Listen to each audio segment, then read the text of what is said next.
अस्सलाम वालेकुम दोस्तों, welcome back to our channel find Urdu.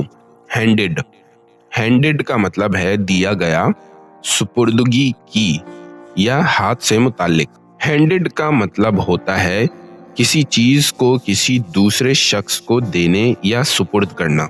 जब कोई शख्स डॉक्यूमेंट, गिफ्ट या कोई और चीज किसी को देता है तो कहा जाता है कि उसने वो चीज हैंडेड की।